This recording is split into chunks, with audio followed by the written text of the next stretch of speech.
Good afternoon, and welcome to the Levy Lecture. I'm Rob Bady. I'm with the Levy Senior Center Foundation Board, and we are happy to welcome you to today's Levy Lecture with Joyce Haworth. Joyce is a U.S. historian and lecturer. Joyce has brought history alive for seniors for the last 20 years. She has focused her career on lifelong learning and community education, which has allowed her to go more deeply into historical topics in her lectures. She enjoys the knowledge and perspective that seniors bring to her programs. We're thrilled to have her with us today. Joyce will answer questions after the presentation. Please do not use the raise hand feature because that is not in use for today's lecture. However, you can use the Q&A function at the bottom of your screen to submit your questions at any time, and we'll present those to Joyce as she finishes up and makes time for answering questions. The Levy Lecture is made possible by the Levy Senior Center Foundation and the City of Evanston. As always, we appreciate your support of the foundation as we continue to work to connect our community of older adults. I'd like to now turn things over to Joyce and the Cherokee and the politics of the Indian removal. Welcome, Joyce. Thank you so much. That was a lovely introduction. I really appreciate that. Well, hi, everybody. It's good to see you all here today. We have a beautiful day here in the Chicago area. We have a little bit of summer, which is always very welcome. I have the story I have to bring to you today. It is an immensely complicated story, and I want to do justice to it. So I have to make the story go along neatly. I've done some compressing as I've gone along, and I hope you do know that there is a lot to this story. Now my PowerPoint is not behaving. There we go. All right, if you're interested in this topic, here's a couple of excellent books. The one on the right, The Cherokee Nation and the Trail of Tears. It's a fairly slender volume, and it is an excellent source on just that. The history of the Trail of Tears, and also quite a bit on the nation itself. And then the other one, Cherokee Renaissance in the New Republic. One thing that I especially appreciate about both of these books is that they take Native American politics seriously. Politics within the Cherokee tribe, politics within the Native Americans themselves. It's not a uniform kind of an experience. There was just like there's different groups and different groups within our country. There were different groups and perspectives within a tribe as large as the Cherokee. Well, I want to begin at the end in May of 1838 in the Georgia part of Cherokee country. On that day, the soldiers came.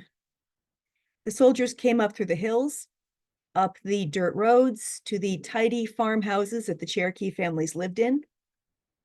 They pounded on doors. They strode into living rooms. They hunted through the rooms to round up all of the family members and forced them to leave their homes immediately and forever. The people were not allowed time to pack. Maybe they could grab a few blankets and a kettle or a pot. If one family member or some family members were not at home when the soldiers left, then they arrived back to an empty house. In one case, two small children ran away when they saw the soldiers. They ran out into the woods, and their mother begged them, the soldiers, to be allowed to go and search for the kids, but they refused her. Then later on, a family friend was allowed to go and find them. The Cherokee Nation had had 2 years warning about this event. For 2 years, they had been told this was coming. They had refused to make any preparations. They had refused to budge. After all, the Supreme Court said that legally, the land was theirs. Legally, they were a nation. Well, that's what the Supreme Court said. But the executive branch and the legislative branch of the United States government said otherwise. They said the Indians have to go west. And it was the executive branch, it was the president, who commanded the military. And so it was that the hand of force overruled the Supreme Court. And even more to the point, the majority of the people in the United States were in favor of removal. The people favored the Cherokee being vacated from their land, which gave the president the moral authority that he needed to proceed. Well, under the Indian Removal Act of 1830, all of the tribes living east of the Mississippi were displaced from their land and removed west to Oklahoma Territory, to Indian Territory, I should say. They included tribes in the Midwest, tribes like the Potawatomi, the Ho-Chunk, the Shawnee, and many others, and also tribes in upstate New York and in New England. And then the 5 large tribes in the Southeast, which were called by white people the 5 civilized tribes. That was the Chickasaw, the Choctaw, the Muskogee, the Seminoles, and the Cherokee. And we know the Cherokee story best. We know it best for a couple of reasons. One was that they were one of the very biggest tribes, and also they were one of the most acculturated of the tribes, meaning that they had most adopted to American ways. Their leaders spoke English, and they lived and they worked and they dressed like white Americans, which makes what happened to them all the more shocking. But the biggest reason we remember the Cherokee best is that they put up the best fight. So their story shows what Indian removal meant and just how determined Americans were to get rid of the Native Americans. Well, I will be spending considerable time on the struggle that the Cherokee made against the Jackson administration, how they won their legal battles but lost the war. And then toward the end of the hour, or 70, 75 minutes that I'll be speaking, I will tell the story of the Trail of Tears. By the way, a word on terminology. I will be using the term Indians and Native Americans interchangeably. Those are both acceptable terms for First Peoples, and I will be differentiating them from white Americans, just for want of a better term, white Americans. So white Americans versus Native Americans or Indians.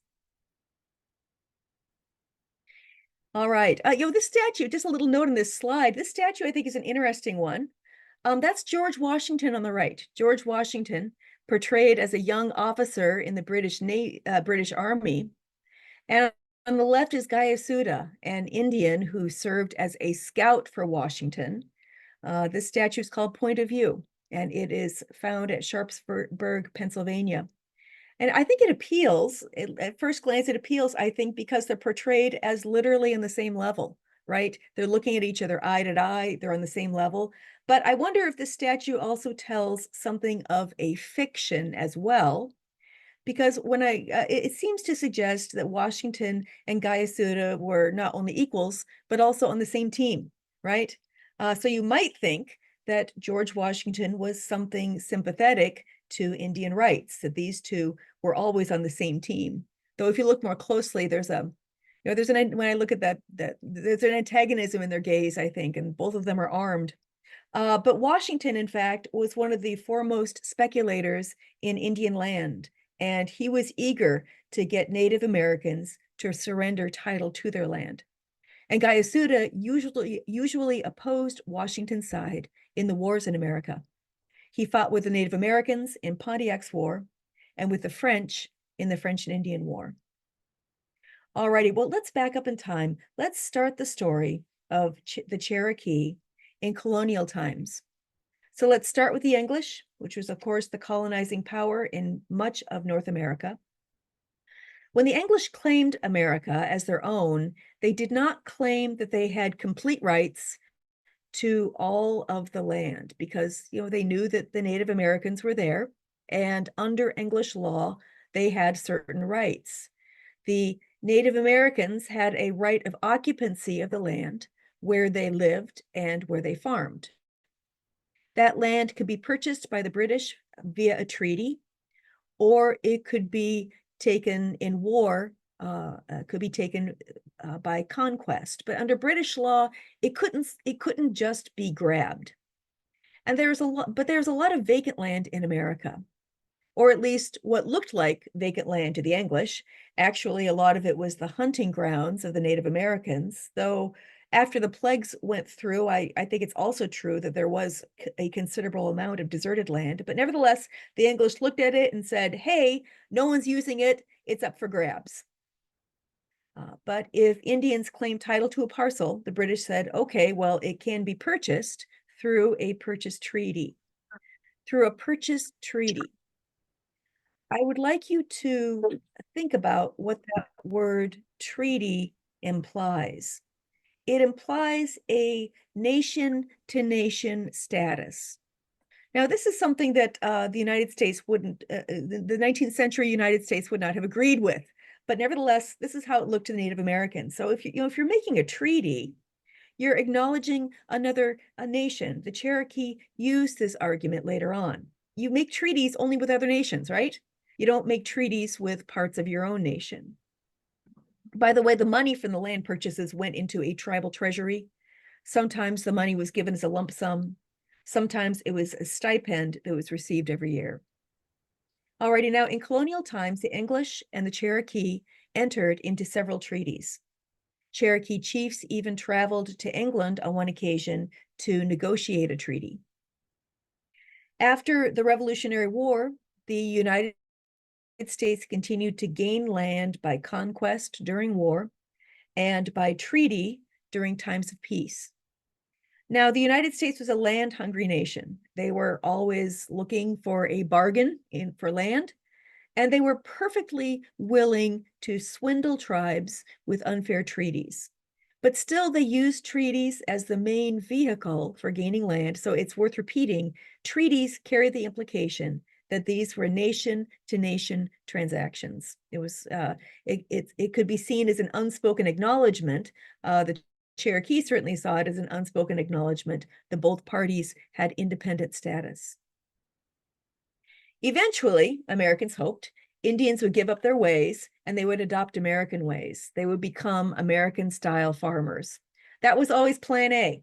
And Americans figured this would happen naturally in time. So here's Plan A. The idea was if white Americans provide opportunity and education to Indians, they will, quote, become enlightened and, quote, civilized like American citizens. And then they will adopt white ways, especially farming. And then, which was the whole point, they would be willing to sell their hunting grounds. So get them onto American ways so that they wouldn't need their hunting grounds anymore. Then they would sell their land. So the government did all it could to push Plan A on the Native Americans. And really, Plan A was kind of an Enlightenment era plan, right, for getting the Indian land. Plan A actually had its roots in this idea of all men created equal. If you provide opportunity and education to the Indians, then they too will become enlightened and they will adopt American ways. They'll become part of America. Or at least, that's what Americans thought they wanted, to think of Native Americans Americanizing, adopting white American ways, and joining the great American family sort of implies a multi-ethnic America in the early 19th century. And I think probably that's not what most white people wanted in the 19th century. So once independence arrived and the United States was a nation, the United States government worked to Americanize the Indians, or as they would put it, to civilize them. That was their terminology, of course, not mine. By 1800, every tribe was living on land with recognized borders to it, established by the treaty process. Each tribe had an agent of the United States government living with them to push the government agenda. And at government-run trading posts, Indians could always get, quote, civilizing kinds of stuff, like seeds and plows and spinning wheels, because that would encourage them to take up the life of Americans. And the government also encouraged missionaries to work with the Indians to Christianize them. They figured that would further Americanize them, though actually that kind of backfired. Some of the missionaries became the most vocal advocates for Indian rights. No tribe Americanized as much as the Cherokee did. No tribe conformed to Plan A as much as the Cherokee. The Cherokee tribe had lived for some centuries on land that had once sprawled across what is now 8 states. At one time, their territory was almost 350 miles by 300 miles, and they lived in small towns, farming and hunting. But they sold a bunch of it during colonial times, and then they lost a bunch of it during the Revolutionary War because the Cherokee sided with the British, you see, and they spilled American blood. And then once the United States won, it was payback time. So by 1794, the Cherokee had lost some 3/4 of their land and over half of their towns. And you can see that smaller outline there, the outline in green, that's the land we're going to be talking about today. Cherokee tried hard to keep following their traditional life, but they found it very hard to do so because there was not nearly as much game as there had been. The territory was no longer big enough to support a lifestyle that included hunting to the degree that traditional Cherokee life did. So the government told them, okay, now you have to be American-style farmers. And the Cherokee said, well, we're already farmers. Our women grow corn and beans and squash. But the government said, no, no, no, you have to grow American crops, and it's the men who have to do the field work, not the women. And the Cherokee said, no, no, no, women, farming, that's women's work. Our men hunt, our women farm. And actually that made sense because the traditional Indian crops of corn and beans and squash were not as labor intensive as old world crops of wheat and rye. But the United States said, no, no, women tend house and the kitchen garden, and men farm. That's the American way. Well, the Cherokee adjusted kind of. By and large, Cherokee men never really converted to American-style gender roles. Their main crop was still corn. But as more and more Cherokee families took up plowing the land in the American style, the men did take a hand. They might take a hand in the plowing in the spring and the harvest in the fall, but not the in-between work, because again, culturally, that was this is a strong cultural pattern. That was women's work. But the traditional work for men of hunting was gone, the game was gone or scarce, and so the men stepped into the role of keeping livestock. Extra labor, though, was still needed in the fields, so Cherokees often hired white workers, and the wealthier ones became slaveholders of Black slaves. American ways caught on, though Cherokees still held on to the old ways. They still celebrated the old holidays and the traditional ball plays. When they were sick or when they were courting, they would probably go to the medicine man or the medicine woman for a cure or for a love potion. But in many ways, they took up American ways. But still, most Cherokees spoke Cherokee. They didn't speak English. And most of them maintained all of the old culture that they could. But a small portion of the tribe really acculturated, maybe 25% of the tribe. If you are in one of their towns, you probably would not know you're in a Cherokee town. It looked like any other hard scrabble American town. They used American equipment. They dressed as Americans. Women spun and sewed and cooked over a hearth. And it was this group that had the most contact with white Americans. And also they were wealthiest. They're the wealthiest. They were the most involved in the growing market economy of the United States. They were most likely to be the slaveholders of the Cherokee Nation. They spoke English. They learned to read and write English, and they learned to like the kinds of things that white people liked. They strove to get rich. The leadership of the tribe was drawn out of this influential 1/4, or perhaps another way of putting it is tribal power was in the hands of this influential 1/4. And many of those leaders had a white parent or white ancestors in their line. Another thing that made the Cherokee remarkable was that they developed a written form of their language, of the Cherokee language. And this was the work of one man, a man named Sequoyah.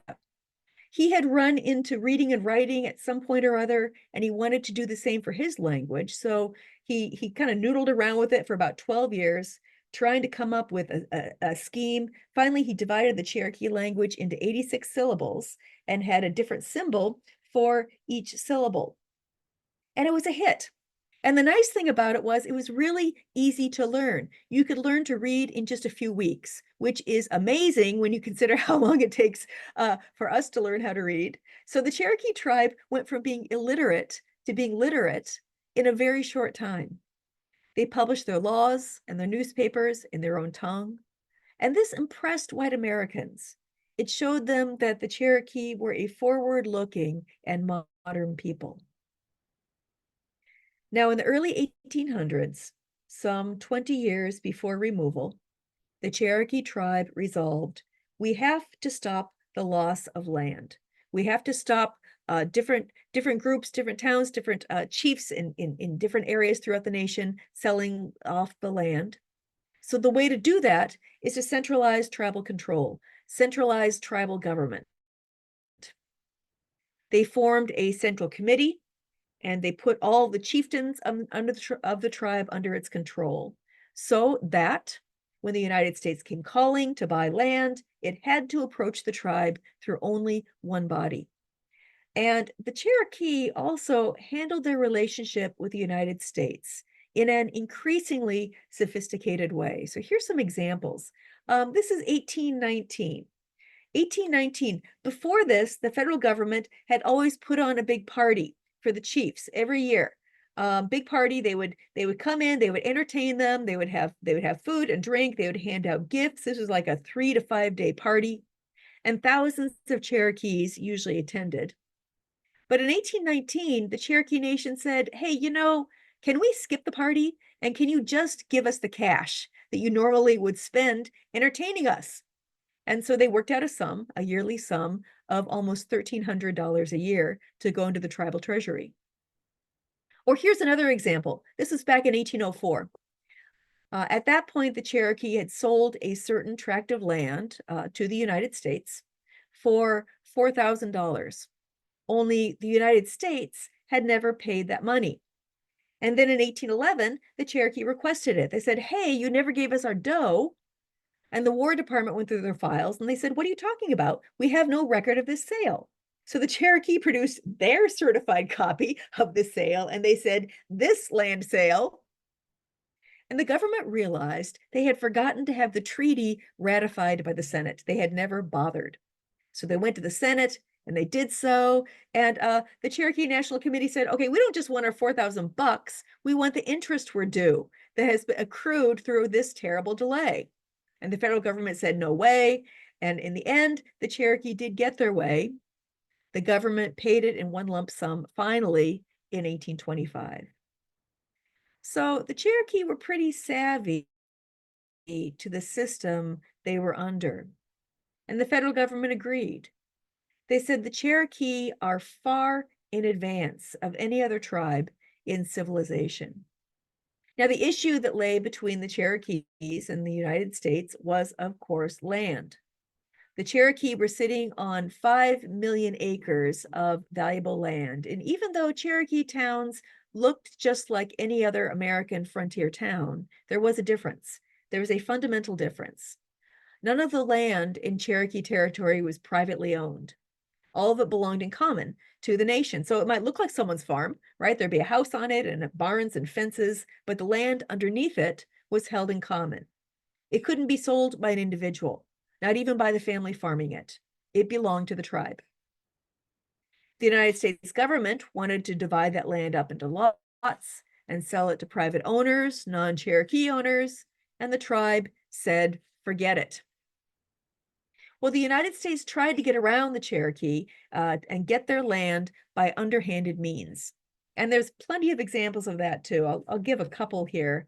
On one occasion, for instance, the United States government got a hold of Chief William McIntosh. Now, McIntosh was not a Cherokee chief. He was a Creek chief, but he had a Cherokee wife. So the United States figured, okay, well, that's an in. The agent for the Cherokee tribe got a hold of him and said, "Hey, would you help me to bribe the Cherokee Nation into selling some more land?" So McIntosh went to some of the leading chiefs of the Cherokee Nation and he offered them this bribe. The Cherokee chief said, we'll have to think about that.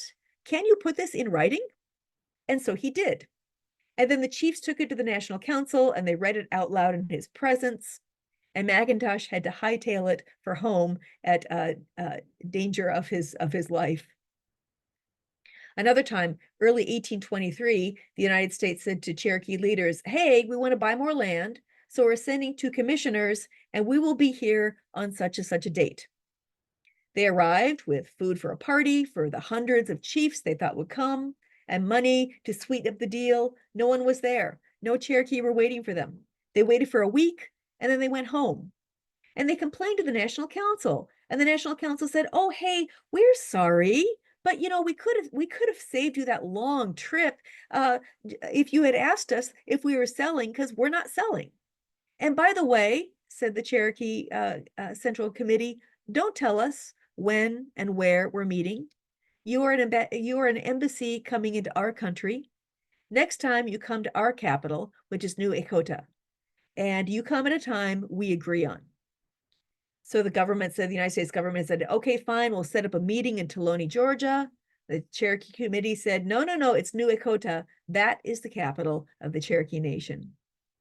So finally, the United States did show up. This was in October of 1823.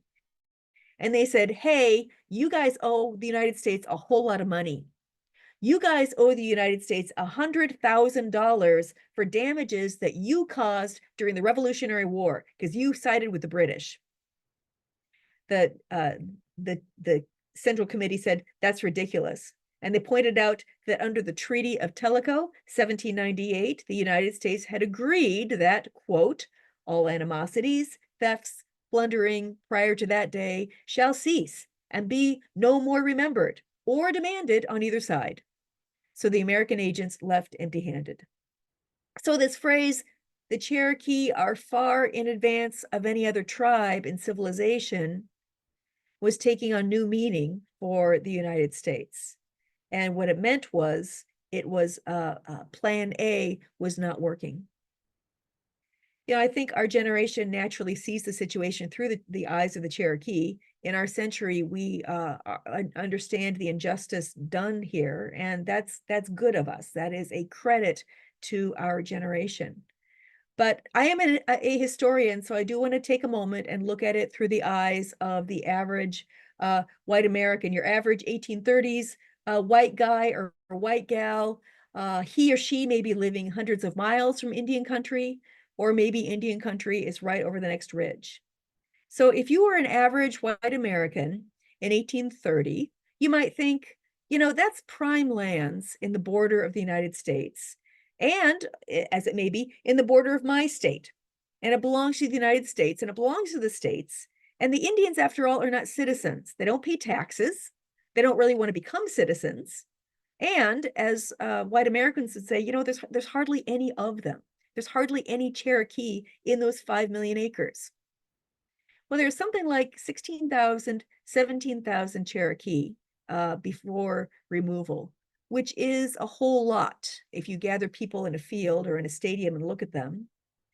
But it's also true that Charleston, South Carolina, the city of Charleston, South Carolina, had more than 17,000, a population greater than 17,000 in 1830.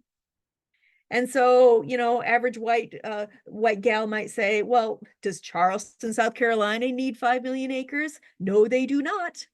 But here's the Cherokee sitting on 5 million acres. That would be perhaps the point of view of your average white Americans. From the point of view of the United States, Plan A had failed.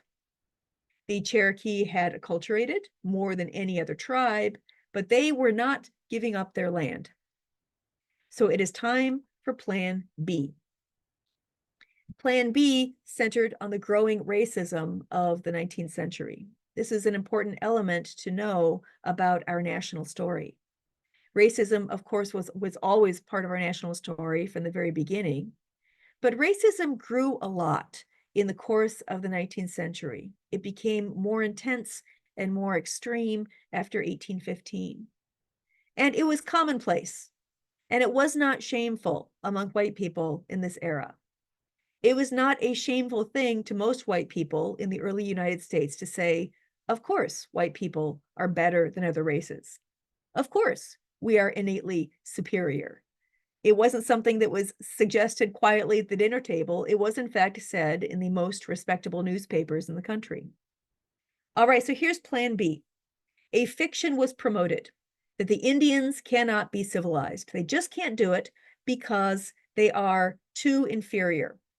All right, well, so how do we get our land? How do we get their land? Well, it would not be right to outright kill them for their land, so we need another fiction. The other fiction is more advanced cultures will destroy less advanced cultures if they live close together. And so it was argued the only way to, quote, save the Indians was to move them off their land and far away from white settlement. So we'll force them to move. Then they can live their crude, uncivilized lives far away, right? On land that nobody wants yet. And they're actually saying, hey, this will protect the Indians. This will protect Indian culture. If we don't send, as they would say, these poor, uncivilized Indians away, they're going to be destroyed. White Americans will destroy them in a war in order to get their land. The federal government cannot hold that back forever. So this is how we're going to protect the Native Americans, by moving them away. This was the fiction. And even if we were to take this idea on its own terms, how uncivilized were the Cherokee? Not very uncivilized, if you will. They had acculturated more than any other tribe. In time, under Plan B, the state of Georgia would take on the role of harasser, and the United States government would step into the role of savior. Well, I'm a little bit ahead of my story now. Let's go back to 1827. The Cherokee believed that they had a nation-to-nation relationship with the United States, and that this was based in the Constitution. They saw the Constitution as a document supporting their autonomy. The key provision here was in Article 1, Section 8. That is a long section that enumerates or I should say, lays out the duties and the powers of Congress. And it says Congress had the power to regulate commerce, quote, with the foreign nations and among the several states and with Indian tribes. Alrighty, and with Indian tribes. So they are being put on the same footing as foreign nations and with other states. Congress could no more demand their land or meddle with their trade than they could with that of France's or the state of New York's. And so tribal leaders began to move toward autonomy, led by Charles Hicks, John Ross, Major Ridge, Elias Boudinot, and others. These were part of the influential 1/4 of the tribe that was mostly English-speaking and quite Americanized.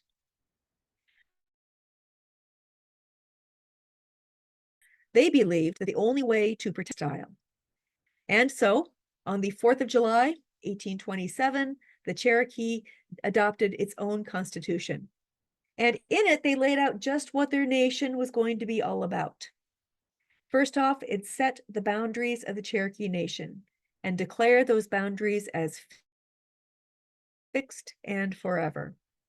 And it established that the land was the common property of the nation. They formed a national government that was very similar in form to the United States federal government. So it had 3 branches, executive, legislative, judicial. And the official language of the Cherokee Nation was English, which is kind of surprising, right? Not Cherokee. It's funny because the Cherokee are so set apart by having developed a written system for their own language. But in these years, in the late 1820s and into the 1830s, the leadership of the tribe had a bit of a mixed reaction to it. They thought, well, hey, it's great and all that, but they were trying to make themselves look as American as possible. They wanted the Americans to look at them and say, hey, this system's pretty familiar. This government is pretty familiar. This Constitution is pretty familiar. Looks like us, looks like America. So English was declared to be the national language, even though most of the tribe did not speak English. So the Cherokee leadership wanted to demonstrate that they were as modern and developed as the white people in the United States. All right, so what did it mean? What did it mean? Was the Cherokee Nation declaring independence? Well, the Cherokee said, oh, no, none of that. We are still under the authority of the United States. What we're doing is we are asserting self-government within our borders. We insist we have the right to self-government, and we affirm that the United States has to protect our status as an independent body, but we are still subordinate to the United States. But still, there is a problem, right? Just what was their status? What were they trying to be? Was the Cherokee Nation trying to be a state? If they were trying to be a state, they're going to have to abandon common land ownership. Or were they actually angling for nationhood? Well, the state of Georgia read this Constitution, and what they saw was a declaration of nationhood. Half of the Cherokee lived in Georgia. To the state of Georgia, the Constitution meant rebellion against the authority of the state and rebellion against the authority of the nation. So they got a hold of a copy and they immediately sent it off to President John Quincy Adams. Look at this, look what they're doing. And Adams looked at it and he said, okay, I can see why you're upset.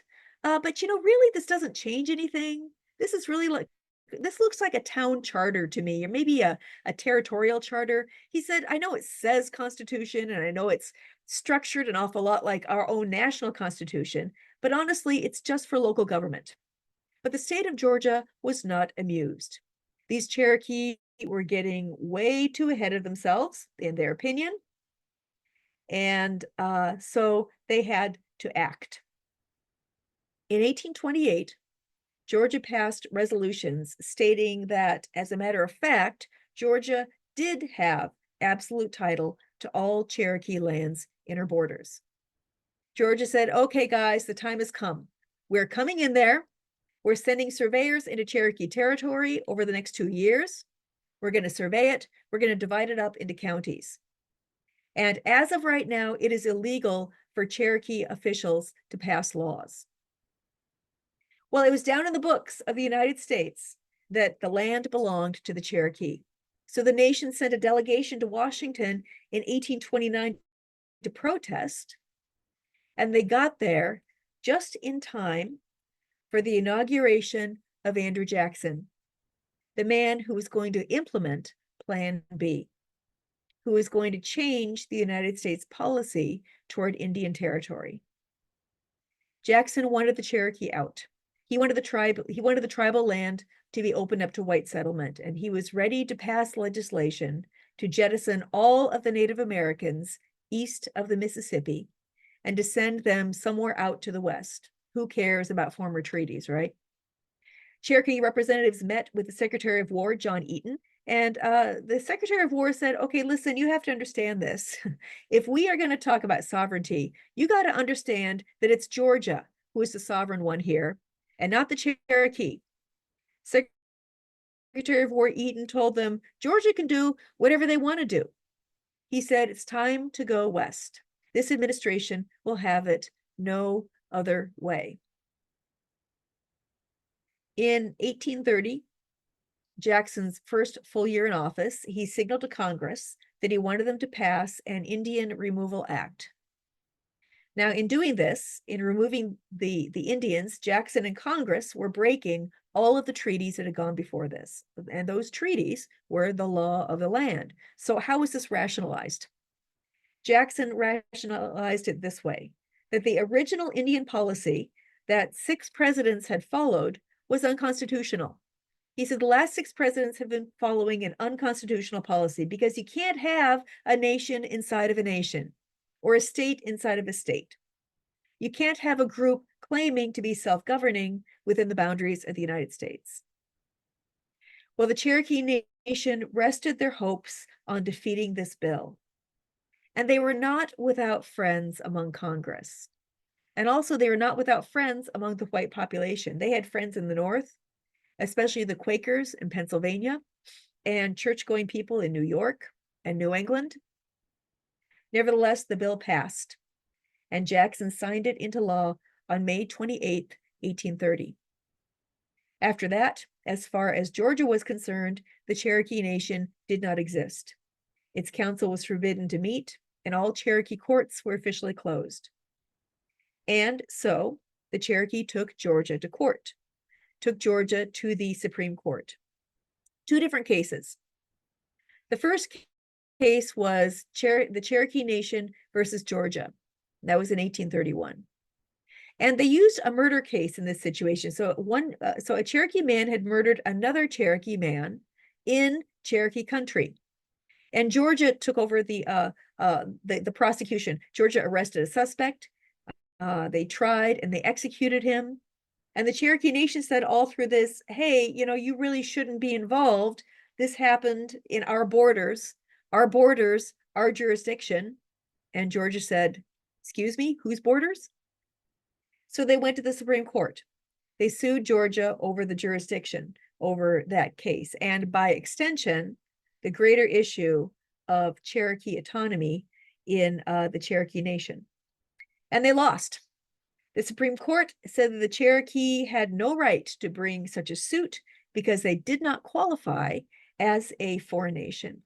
Legally, there was no established Cherokee nation as one of the, in the role of foreign nations, there was no Cherokee nation legally.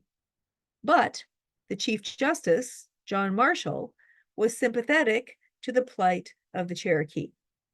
And so the Cherokee had friends on the Supreme Court as well. So the Chief Justice said, he let it be known that if the Cherokee Nation could find a stronger case to bring to him, then that might bring about the ruling that they wanted. And so a stronger case presented itself.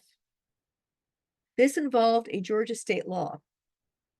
In 1829, Georgia passed a law that all Americans living in Cherokee country had to sign an oath of allegiance to the state of Georgia. The target of this law was white missionaries who were living in Cherokee country. A number of them had become ardent supporters of Cherokee rights and did what they could to support those rights. Some of those missionaries had refused to sign the loyalty oath, and two of them eventually were arrested. That was Reverend Samuel Worcester and medical missionary Dr. Eliezer Butler. They were arrested and they were put in jail. Well, the Northern press got a hold of this story and they made sure that the church-going folk in the North heard about it. And a lot of people were horrified. How can this happen in America? How can missionaries be arrested and jailed? And so Samuel Worcester sued the state of Georgia for freedom not to sign the oath. It arrived on the Supreme Court's docket in March of 1832 as Worcester v. Georgia. And there the court ruled that the missionaries' arrest was illegal. And further, that the Cherokee Nation was indeed a nation. The court said the Cherokee Nation is a distinct community occupying its own territory in which the law of Georgia can have no right to enter but with the assent of the Cherokee. The act of the state of Georgia in arresting and imprisoning the missionaries is consequently void.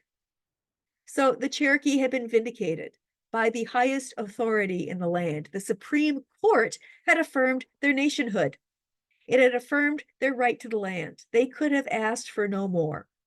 There was a tremendous amount of rejoicing in Cherokee country when the news of this decision reached them.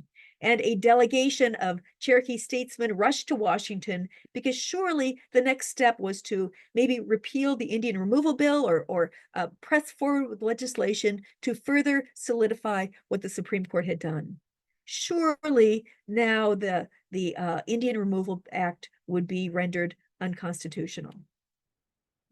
When they got to Washington, though, their hopes were dashed. They discovered that instead of their dream being fulfilled, the final nail was being driven in the coffin. President Jackson said he would not enforce the Supreme Court decision. How can that be? How can a president just not enforce a Supreme Court decision? Well, like this, I'm not going to do it. They say that Jackson said, Chief Justice Marshall has made his decision. Now let him enforce it. That story is actually probably apocryphal, but nevertheless, even if it wasn't directly said, that was kind of the sense of this. So, we all go along with Supreme Court decisions because we believe in the rule of law. The rule of law brings peace and a level of fairness that no other system can provide. When we disagree with the law, with Supreme Court rulings, we seek legal means of redress because we respect the rule of law. Jackson flouted the rule of law in this case, and the court itself had no way to enforce its will except through a writ of force, something called a writ of mandamus. I'm not a lawyer, but my understanding is that's basically the court issuing a statement saying, you better do it, bucko, or else. Would Georgia have paid attention since the federal government was clearly not going to enforce it? Does not seem likely. In any case, the court was not in session. The court would not be in session until January 1833. And right now it's March 1832. So Jackson flouts the authority of the Supreme Court. How does he get away with it? Because the people were on his side. Because really, the Supreme Court was not the highest authority in the land in Jacksonian America. The will of the people was, and Jackson knew it. They were the ones who brought Jackson to power. Most Americans were on the side of Jackson and not on the Cherokee. Americans in the South and the West, and plenty of people in the North as well. They supported Jackson in his defying the court. And we love to blame Andrew Jackson, don't we, for the illegal actions and robberies against the Native Americans. But it was the American people who gave him his power, and not just in electing him, but also in enthusiastically supporting him. The majority of white Americans wanted Indian land opened up to American settlement. They were behind him. Well, to be fair, there were other issues going on in the United States that made people not want to fuss too much about the whole Cherokee thing. Georgia's neighbor, South Carolina, looked like she was about to secede from the United States in a tiff she was having with the federal government over a tariff. And people were concerned that if Georgia didn't get her way on the Indian issue, Georgia might join South Carolina in seceding, and then where would we be? So the friends that the Cherokee had in high places began to say to them, it's all over, give up. Congressmen, Supreme Court justices who've been supportive started to say, you're not going to win. One Supreme Court justice even said, there's nothing you can do, sell now. I will even help you negotiate that final treaty. Pressure was put on those two missionaries who were still lying in jail. They were told, hey, if you don't recant, if you don't ask for a pardon, then Georgia's going to join South Carolina. They're going to secede, and there's going to be a civil war. And the missionaries got scared about the prospect of civil war. And so they asked for a pardon. And they were released from prison. And Georgia said, see, the missionaries have changed sides. It's all over. Actually, the missionaries had not changed sides, and the two of them accompanied the Cherokee to Indian Territory. A divide opened up in the leadership of the Cherokee Nation. Most chiefs said, we have to hang on to our land no matter what. But others began to say, the game is up. We need to sell if we're going to have anything left of us surviving. In mid-April 1832, two of the representatives of the Cherokee Nation who were still in Washington were called into the office of the new Secretary of War, Lewis Cass. These two men were Chief Major Ridge and Chief Elias Boudinot. Secretary of War Cass said, I have a treaty for you to take home and consider. It is a removal treaty. And they said, forget it. Cass said, hear me out. It is a treaty with very generous terms. And as it was described, it started sounding good to Major Ridge. Now, Major Ridge was no Jackson sympathizer. He was a longtime fighter for Cherokee nationhood. But now the choice was beginning to look like eviction is coming. How do we survive? Cass said, here, take it home, talk to the nation, think things over. You're being evicted. You might as well take generous terms.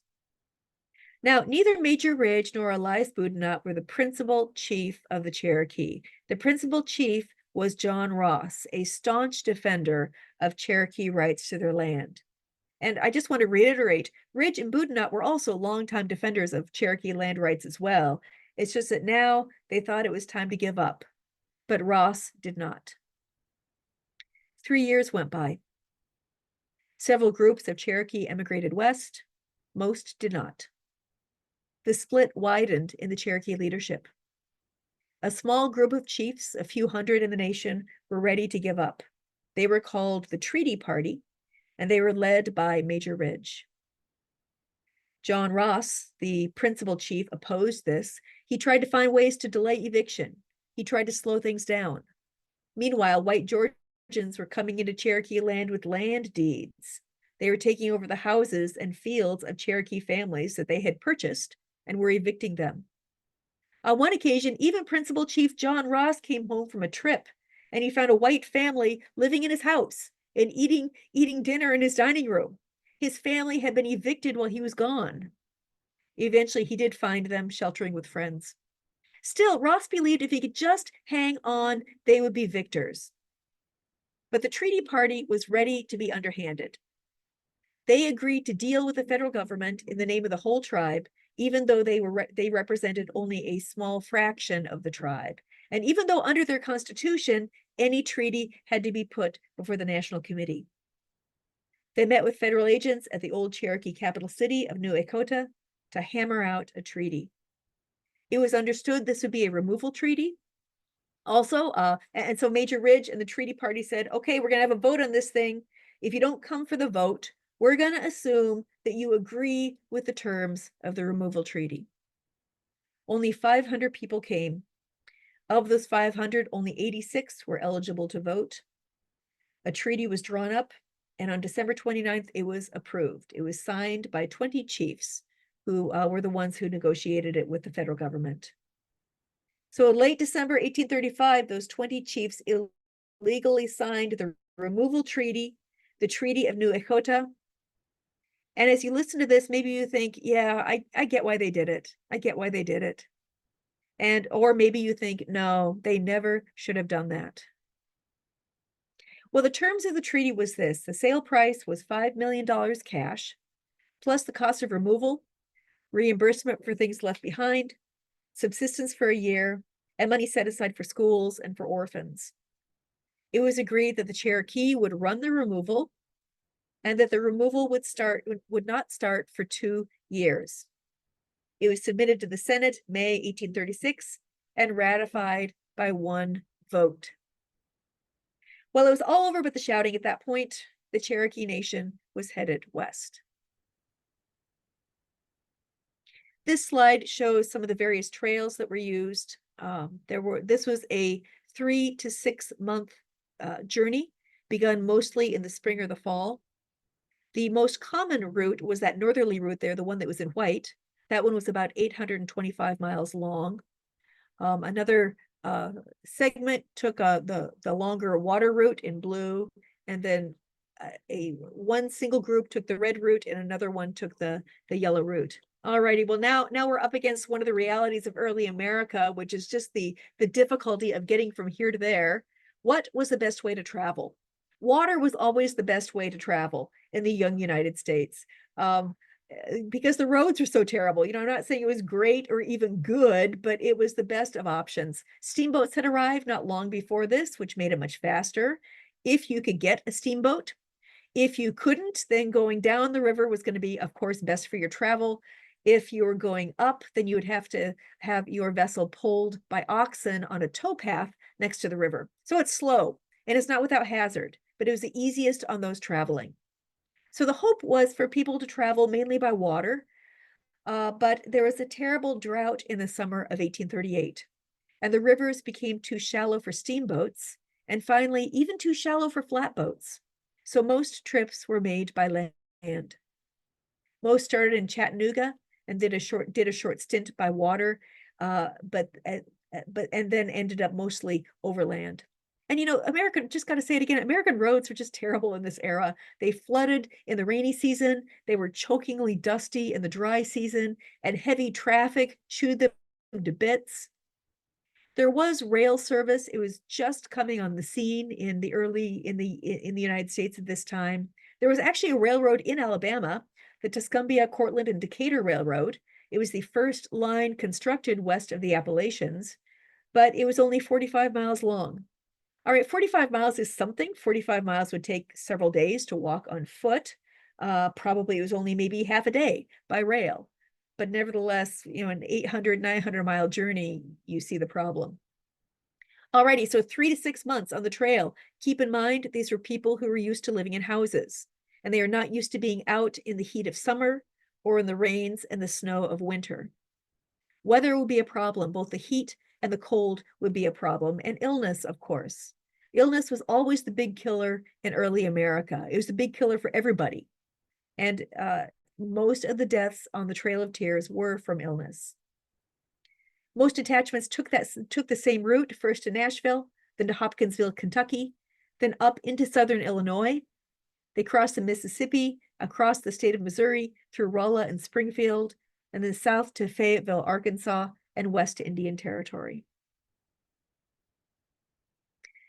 Many members of the Treaty Party left the year before the eviction date, in the spring and fall of 1837, about 2,000.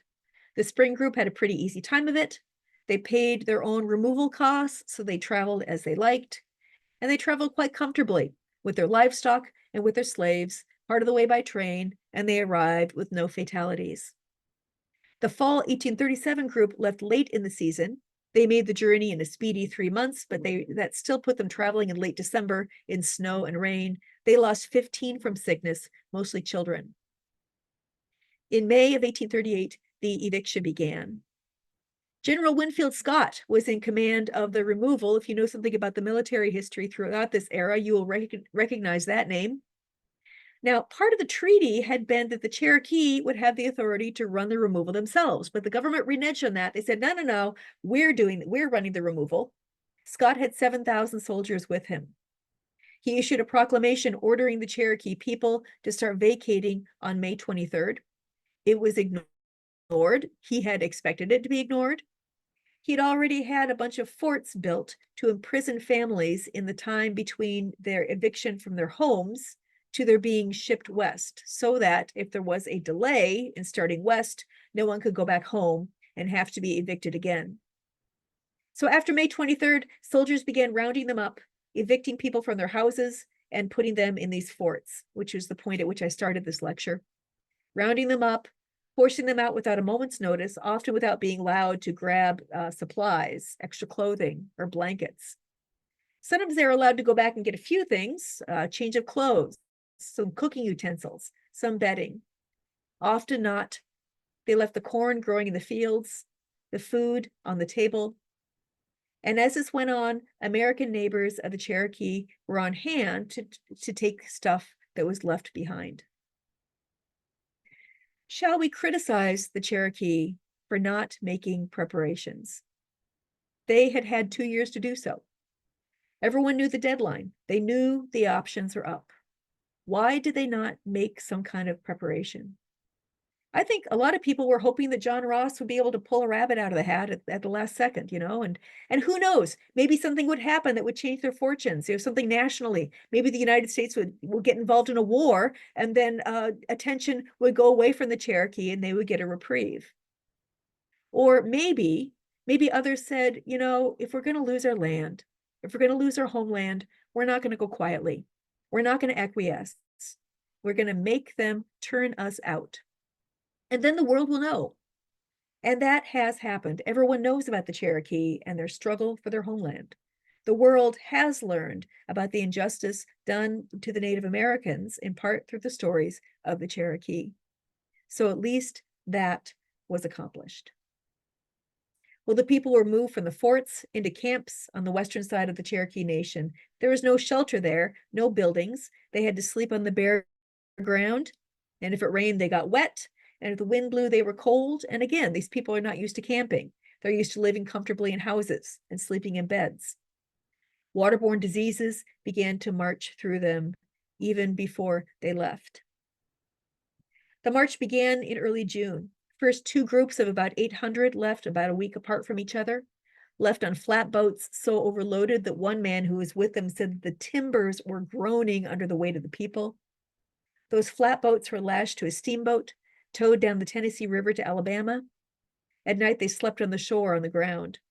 And then at Decatur, they boarded train cars, they went to Tuscumbia, then they went back to the boats until the river got too shallow, and then they were loaded into wagons or walked for the last segment. And about 70 of the 1,600 died.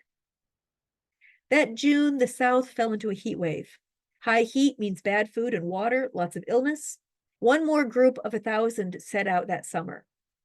Most of them had to walk 200 miles across northern Alabama before finally getting to a waterway with enough water in it to be useful. And some Cherokee ran away, and they were successful. They successfully ran away. Some 300 slipped away and were never found. They must have either gone back to Georgia, or they may have gone on to join the Cherokee in North Carolina, which was not being removed. And I'll tell the story of the North Carolina Cherokee in a minute. The officer in charge of this group wrote, "Very many of this party went about naked, barefoot, and suffering with fatigue. But it was only the old and the ill that got to travel the rest of the way by boat. Everyone else had to walk. They went about 9 miles a day." Well, after that, the heat was so bad that removal was postponed into the fall. The people had to stay in the camps. But the good thing was, at that point, the control of removal was finally handed over to Principal Chief John Ross, like the treaty said, right? And Ross began to organize it to make it as easy on the people as possible. He formed a Cherokee-led removal committee, which estimated the expense of removal. The cost it came out with was $66,000 per 1,000 people. So what that included was, for every 20 people, they wanted a wagon and 5 saddle horses, plus food and supplies. And General Scott was aghast at that figure. He said, "There's no way it should cost that much." He said, "What's with all this riding in wagons and riding on horseback?" He said, and really, there's nothing stopping most of you people walking. He said, "Half of you are strong enough to walk 12 to 15 miles a day. And it'll be good for you," he said. "Exercise is healthy." He actually said that. He said, "Exercise is healthy." John Ross said, "Forget it. Our committee's in charge. We're doing it our way." And for once, he got his way.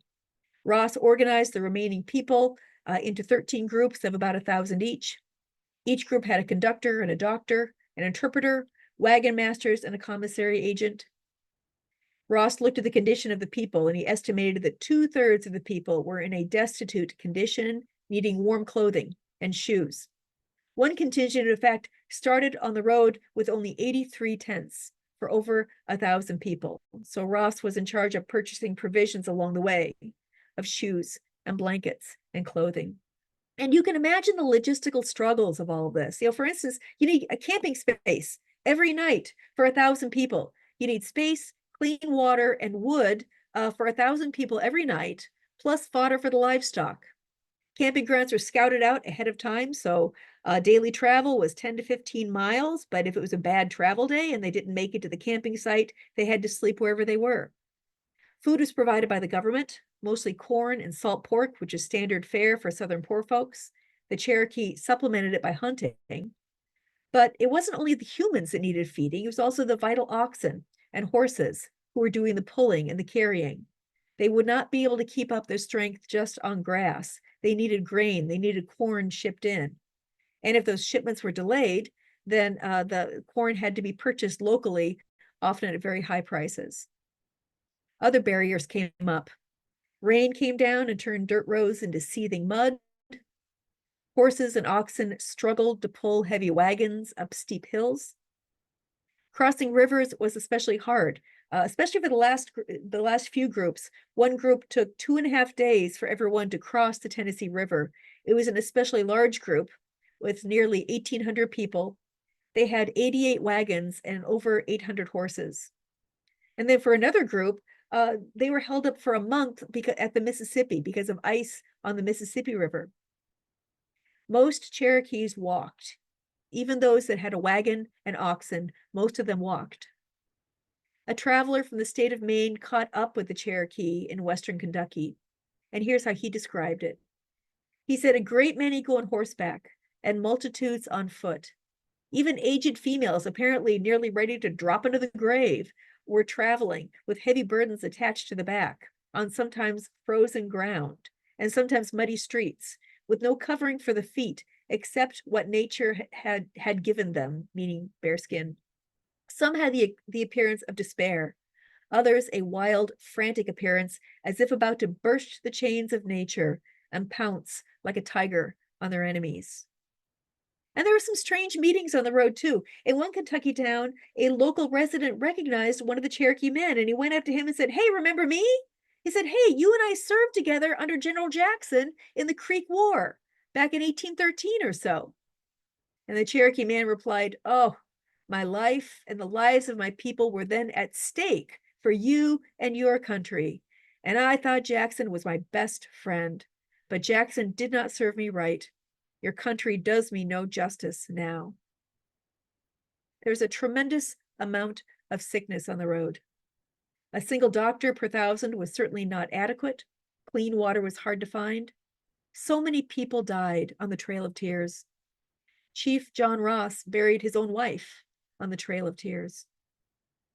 How many died on the Trail of Tears? We don't really know how many died. We don't even know exactly how many went. The most commonly cited figure is 4,000 deaths out of the 16,000 who traveled the Trail of Tears.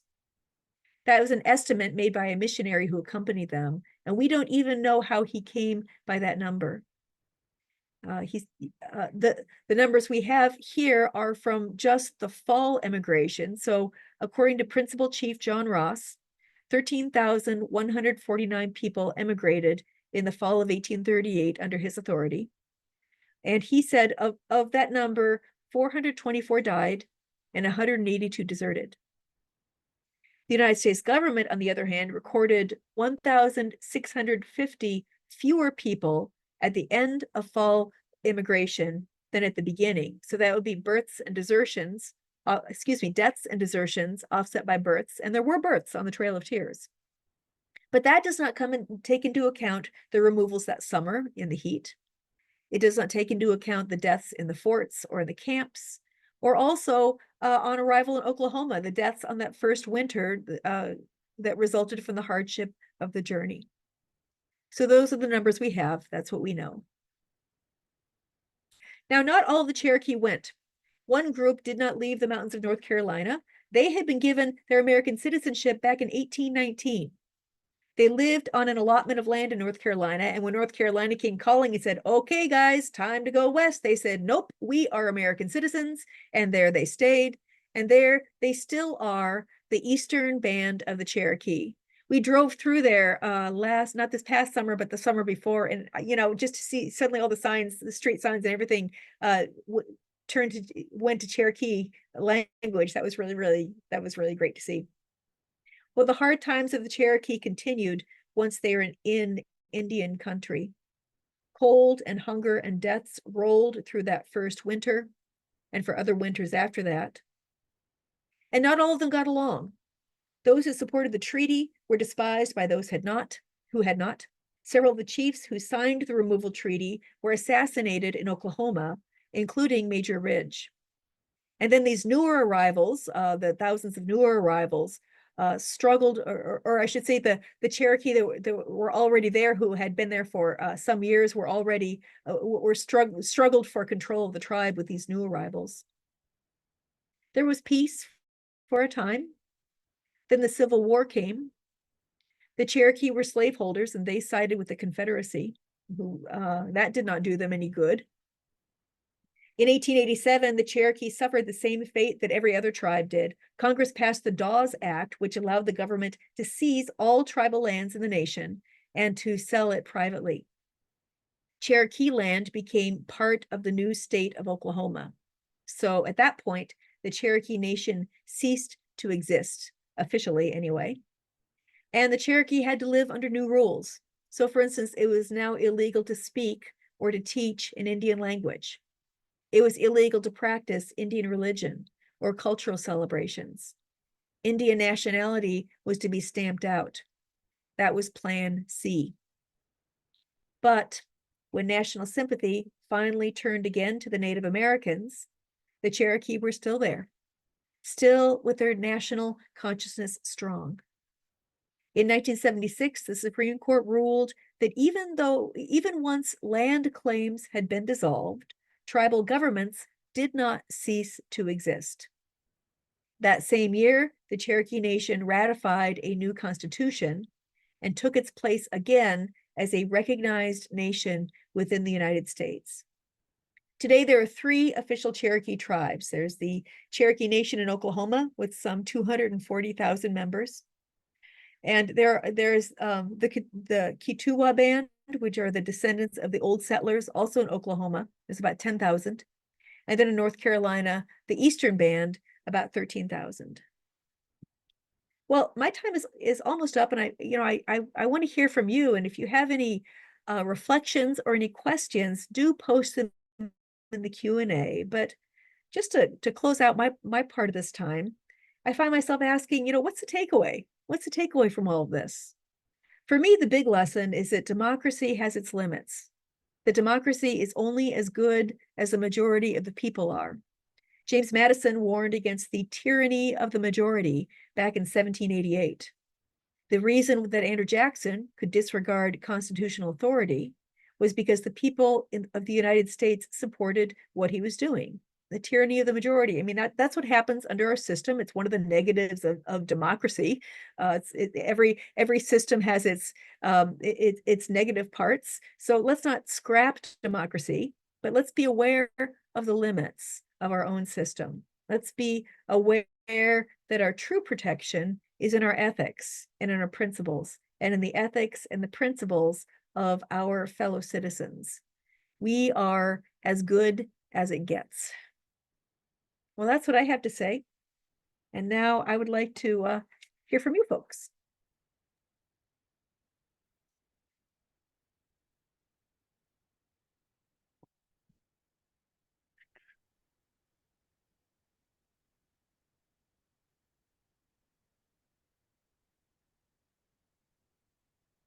Well, I am back, and I want to say, Joyce, thank you for illuminating the story of the Cherokees.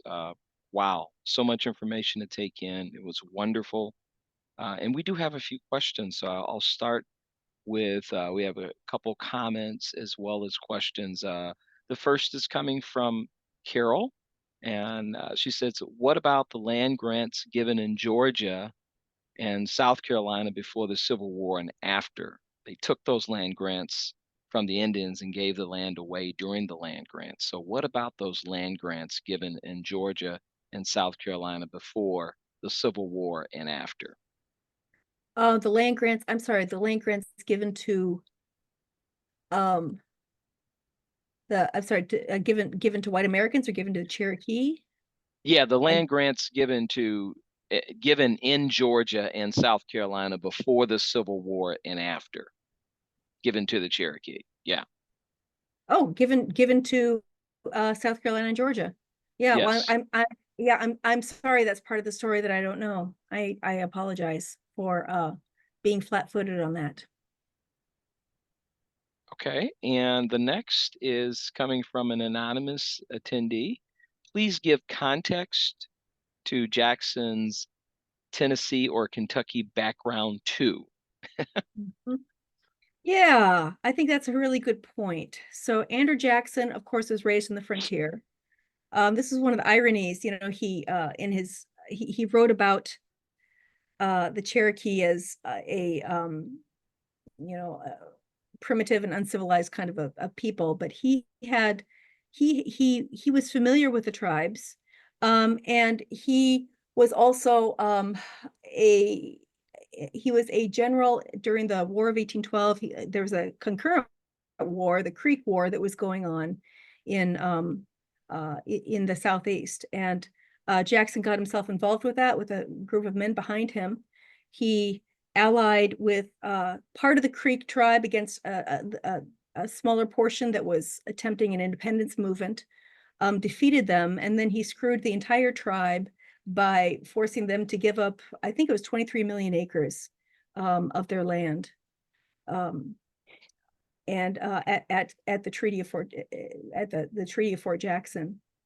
And then shortly after the War of 1812, he also defeated the Seminole Indians The Seminole Indians lived near the border of Florida, which was held by Spain at that time, and they would attack American targets, and then they would duck back over the border into Spanish territory, and the Americans just had to gnash their teeth because they couldn't follow them. Well, Jackson followed them, defeated them, and then declared Florida the holding of the United States on his own authority as a general, and not with any kind of civil authority in doing that. But yeah, so he was a man who had opposed Native Americans and who had was responsible for bringing a lot of the Indian land into the United States via conquest. Thank you. And this is coming from Eileen from Evanston. She says, thank you so much for a great lecture. You were very informative and always had a great interest in the Trail of Tears. I always had a great interest in the Trail of Tears. Also wanted to mention that in Schaumburg, Illinois, there's a hidden treasure. Trickster Cultural Center is actually a Native American military museum, and it talks about the Code Talkers, which I thought was just during the World War II, but the Code Talkers also helped during World War I. Again, thanks for this wonderful lecture. Again, Eileen from Evanston. Yeah, the Trickster Gallery is a hidden treasure. I've gone to a number of their programs, a Native American storytelling event, and a number of things they've done there. So I can recommend that. And of course, the Mitchell Museum of the American Indian there in Evanston is also a treasure. They have an incredible library there, so don't miss that. Just another great comment on the presentation. Wow, what a great presentation, Jay Schick. And from Laura, how do we resolve the inherent tension of a sovereign nation inside another one? Hmm. Who got there first? It's I mean that's what it is. Yeah. It kind of comes down to playground. I mean, this isn't sovereign nation. It comes down to play. It came down to playground politics too. The bigger guy and the littler guy. A sovereign nation inside of a sovereign nation, it seems like there's going to be one of two things: either the sovereignty of the weaker one is acknowledged, or warfare. That seems to be well, I don't know if I wouldn't be so broad as to say that's the human way, but it's often the story of the world. But yeah, that's a good point. Yeah, that's a really good point. Yes. Another anonymous attendee saying, excellent talk. I love to give those great affirmations out. Dorothy, Cherokee education in Oklahoma. Can you expound on that? Cherokee education in Oklahoma. I believe Oops. she's referring to, is there any Cherokee education in Oklahoma? From the folks who were left over, I would assume. And what's the future like for them in Oklahoma? That sounds like where the most Yeah. of them ended up being. Generally, reservation life in the United States is pretty grim. The tribes have officially a nation-to-nation status, nation-to-nation relationship with the United States. And I got to smile a little bit because that sounds beautiful, doesn't it? Nation to nation. But there is a big brother, little brother there, isn't there? And if there's trouble, um, the stronger and the weaker. But so in terms of education, I don't know. The reservations would run their own education system, I think. I'm making a guess there. And also tribes are exempt from I think generally exempt from state laws as well, but not federal law, if I have that correct.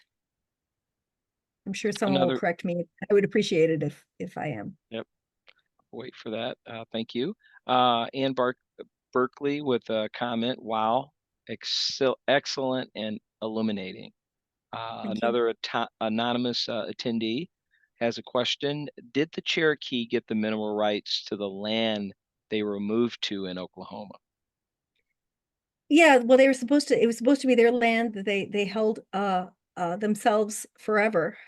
But they were there only for what, 50 years before their land right was dissolved with the Dawes Act. Okay, At that time, all tribal lands were dissolved. or dissolved. Okay. And anonymous attendee just wanted to compliment you on a fascinating and informative presentation. Again, another anonymous. Would you tell us again what happened legally in 1976? What happened legally in 1976? This is where I found myself a little flat-footed because really my area of expertise is early America. And it's like, all right, well, I need to bring this story up to the present. The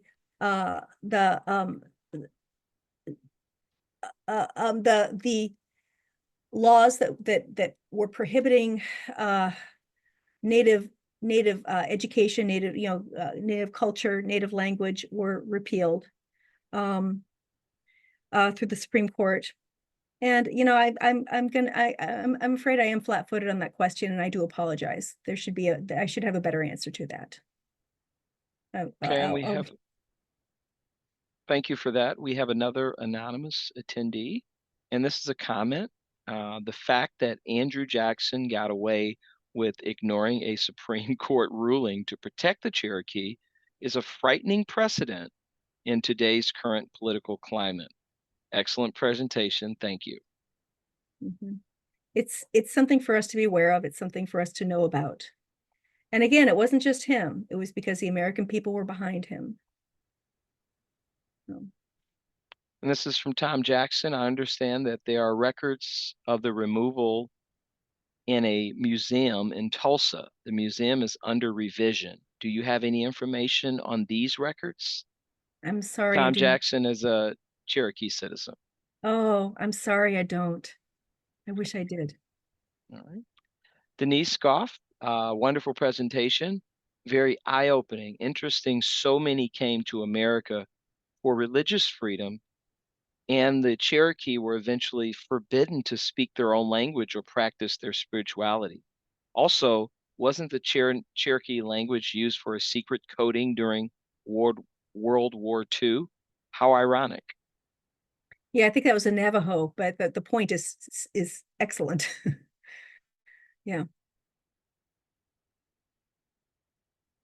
Anonymous attendee, as a historian, given your presentation of President Andrew Jackson and his lack of observance to the rule of law, do you see any parallels today? Another one of those.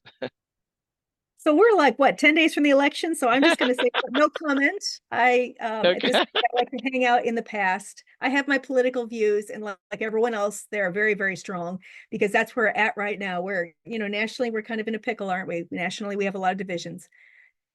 Yeah. So if I do, then I would tell you over coffee as Joyce and not holding the floor as, as the lecturer here. Yep. Okay, so moving on to Jay Schick, excellent answer to the context of Jackson.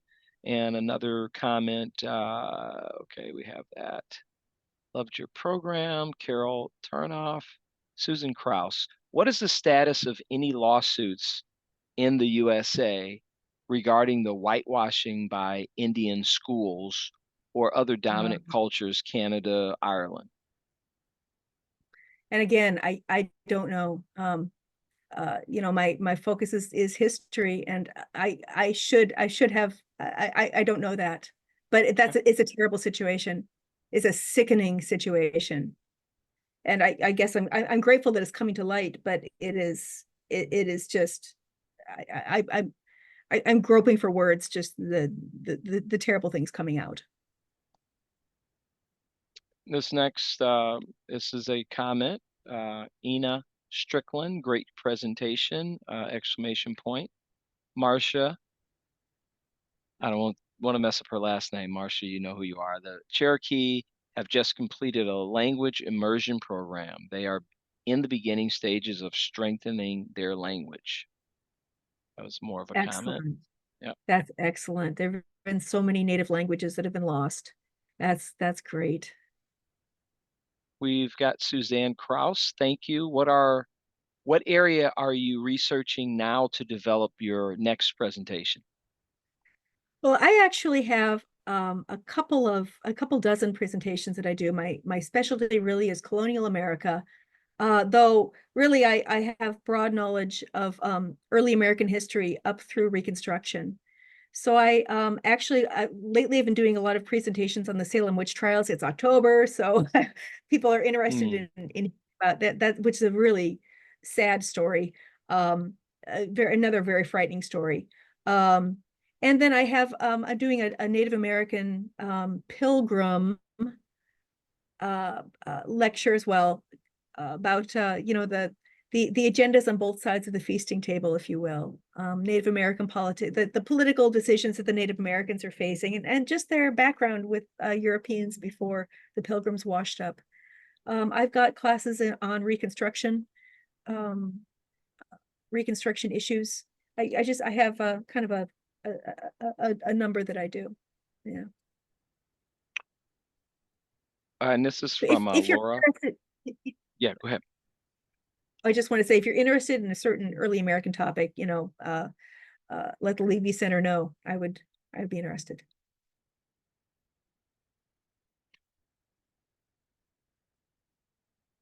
Oops, I think you're muted. Thanks. This is from Lori Howitt. What do you think of, thank you. What do you think of Biden's recent apology for the removal, forced education of Native children at Indian schools and other efforts in cultural assimilation? I think I think it's a good thing to do. I think words are important. They only go so far, of course. And this is from Marcia again. The Cherokee Phoenix, published weekly by the Cherokee, can be very enlightening as to what is currently happening with the Cherokee Nation. Thank you. Yes, and the Cherokee Phoenix, their newspaper, it's online, and I think it's still bilingual too. And this is from Buck Meyer. John Ross is memorialized in downtown Chattanooga with a public area on the Tennessee River. Ross's Landing including a water feature called the Passage. The park is used frequently for concerts and other events. This weekend is a rowing regatta called Head of the Hooch, which is the second largest in the country, which will bring rowers from all states east of the Mississippi and as far as west as Arizona. Sadly, the connection to the Cherokee Nation will be overlooked by attendees. Yeah, yeah. I'm glad for the memorial. The more we can say, well, our history is what it is. Our history is what it is. Good, bad, all of it. Mhm. Um, and it doesn't have to be defended. It's just what it is. Well said. Your thoughts about the current Secretary of the Interior from Catherine Nagler. No comment on that as well. Sorry. Okay, no worries. Uh, can you speak to the doctrine of discovery? Anonymous. Doctrine of discovery said that, let's see, the European power that first discovers, sets foot, spies on a land, that is the power that has the authority to negotiate or to conquer the people there, as opposed to another European nation. I think that is my understanding of the doctrine of discovery. So if France gets there first, then they get a crack at getting the native land, and Spain is supposed to stay off. I theoretically, that's my understanding of it. Okay, thank you. This is from Jay Schick. Please bring back Joyce for the colonial and or Salem witch child presentations. That's what they're saying. Levy. She said, Levy, please bring Joyce back for the colonial and or Salem witch trial presentations. All right, Thank you. great. Up to. All right, dismiss that one. Adrian Clairbout, Are there any full-blooded Cherokee Indians today? So much involved genocide during the early settlement. Yeah, that's a good question. And even this question of blood, I'm not Cherokee, I'm not Native American, but I think even that's a tender issue, because at times the government put a lot of focus on blood quantum, as they said, and said if you're only, Mm. if you're this percentage, then yeah, you qualify as Native American. If you're less, you don't. Though, and it involved people who were born into Native American families and were raised Native American, but didn't have the amount of, quote, blood quantum of that particular nationality. Are there full-blooded Cherokee? Uh, it's been a long time. I mean, I guess I'm thinking along the same lines you are. It's been a lot of years. And people are people as far as who they fall in love with and who they get involved with. So I don't know the answer to that for sure. This is from Susan Kraus. You could really change Thanksgiving Day celebrations! Exclamation point. Well, the interesting thing is Thanksgiving was not a actual Thanksgiving. I mean, they gave thanks to God, Mm, but it was not that with the fall feast of 1629 was not an actual Puritan Thanksgiving. Dot dot dot. mm. That's important, and maybe it's not. Uh, what happened to, this is anonymous, what happened to the slaves during the forced removal? They had to go along. They did not. They were not emancipated until emancipation came um, to the United States, and this is one of the rather odd things about this story, right? They're slaveholders. Um, Yes. yeah, this is the messiness of our history. This is the Cherokee. Oh my gosh, the Cherokee! This is so unjust. So unjust with they're losing their land, and they trot west with their slaves. It's like, oh, uh-huh. So I mean, this is American history. This is part of the difficulty and the messiness. And so, sometimes when I give this talk, when I talk about how a quarter of the tribe really America really acculturated, I'll say, boy, there was nothing more American than holding slaves in the early 19th century in Southern America. It was a way to get forward economically, and it was certainly a status symbol as well. Yes, yeah, we have to come back and talk about reparations. No. Right. Right.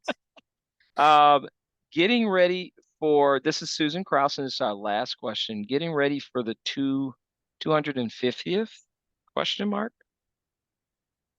Getting ready for the 250th. I don't know what that is referring to. Do you know, Joyce? 150th. Well, let's do a little math, shall we? So 2025, right? Hmm. 1775. Oh, what do you know? There we This year go. is the 250th anniversary uh, of the Battle of Lexington and Concord. Wow. So, uh, thank you. Awesome. Well, again, to the virtual audience for your questions, thank you so much for the great comments. And again, we want to thank, on behalf of the Levy Senior Center Foundation, for our senior population, we want to thank Joyce Haworth for your presentation and your time. Thank you so much for inviting me, and thanks a lot for your kind attention and also your excellent questions. By the way, a questionnaire will be sent out tomorrow, and attached to that will be a summary of this lecture, notes summarizing what I said, so you'll have that as well. And this concludes our presentation today. Thank you for attending. Have a wonderful rest of your week. Thank you.